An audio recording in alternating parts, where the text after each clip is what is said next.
આજની આ પ્રેસ વાર્તામાં આપ સૌનું હાર્દિક સ્વાગત છે। મારી સાથે ખેડૂત આગેવાન હસુભાઈ પટેલ પણ ઉપસ્થિત છે। ખાસ કરીને દિલ્હીની અંદર જે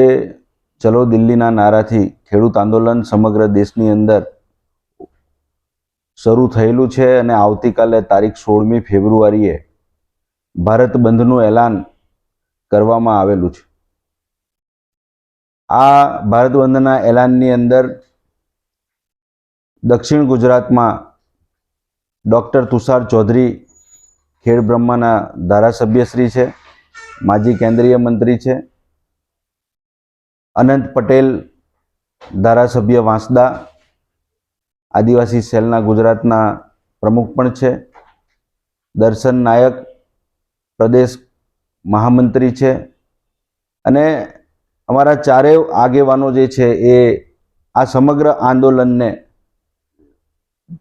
ટેકો આપે છે અને એના માટે આવતીકાલે જાહેર અપીલ પણ કરીએ છીએ। સાથે સાથે જે ભરૂચ જિલ્લાના જે પ્રશ્નો છે ખેડૂતોના, એ નર્મદાની માનવ સર્જિત પૂરની આફતમાં ખેડૂતોને જે કરોડો રૂપિયાનું નુકસાન થયું છે, જમીનો ધોવાઈ છે, કેન્દ્ર સરકારના જે પ્રોજેક્ટો આ વિસ્તારમાંથી પસાર થાય છે અને વિવિધ પ્રોજેક્ટો માટે જમીન સંપાદન થાય છે, જમીન સંપાદનની અંદર ખેડૂતોને જે અન્યાય થાય છે, સરકાર તરફથી એમને વારંવાર છેતરવામાં આવે છે, સિંચાઈના પ્રશ્નો છે, પોષણક્ષમ ભાવ નથી મળતો એના માટેના જે પ્રશ્નો છે, ત્યારે રાષ્ટ્રીય કક્ષાએ પણ જે ખેડૂત આંદોલન ઊભું થયું છે ને એની ખાસ કરીને એમએસપીની માગણી છે અને એ કાયદાના સ્વરૂપમાં ખેડૂતો જ્યારે માંગ કરી રહેલા છે। વડાપ્રધાનશ્રીએ 2022 સુધીમાં ખેડૂતોની આવક બમણી કરવાનો વાયદો કરેલો હતો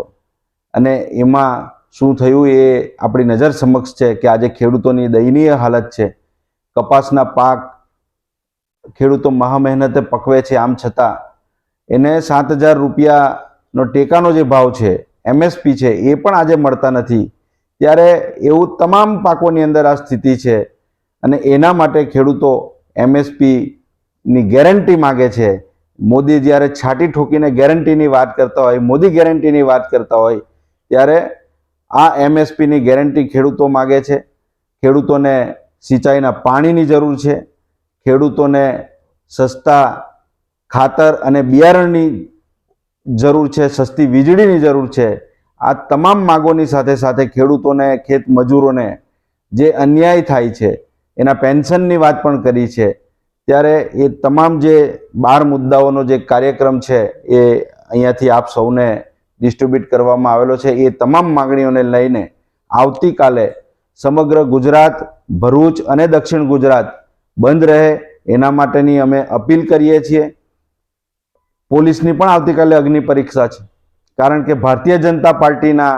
આગેવાનો જ્યારે પુતળા દહનનો કાર્યક્રમ કરે અને પોલીસ મૂક પ્રેક્ષક બનીને એ જોતી રહે, એને જાણે સમર્થન કરતી હોય એ પ્રમાણેનો વ્યવહાર કરે, ત્યારે આવતીકાલે પોલીસ માટે એટલા માટે ચેલેન્જ છે કે કાલે જો પોલીસ આ કાર્યક્રમની અંદર ભારત બંધ કરવાનું છે અને એની અંદર અડચણ ઊભી કરશે તો પોલીસની જે ડબલ નીતિ છે, ભેદભાવભરી નીતિ છે, એ સામે આવવાની છે અને એના માટે